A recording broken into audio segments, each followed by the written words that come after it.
日講講秀才郎，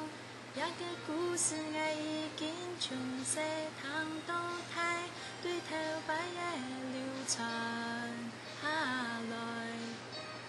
2004年客家流行歌曲創作大賽，一條一講講係該當時嘅亞軍作品，跳出客家傳統嘅曲風，以溫柔清新嘅聲音，唱出很寫實嘅記憶。因為我哋寫東西大部分都我哋自家身邊嘅事情，無論對我哋童年嘅記憶嘛，係，不過寫起來可能我哋自家喜歡嘅音樂，不是那種傳統嘅東西。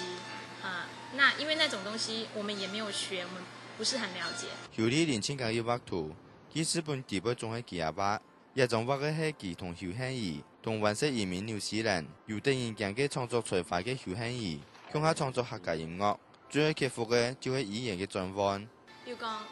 有的會發我哋國語發音，你要硬給它翻成客家話，如果奇怪，係，不過唔愛上嘅詩。念起來又要順，唱起來就是要順口嘛，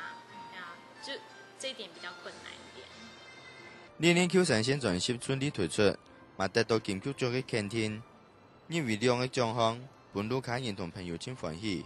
有李林表示，也係天堂跌下來嘅禮物，鼓勵佢同漢語繼續從事客家音樂嘅創作。客家新聞潘成旺評論報道。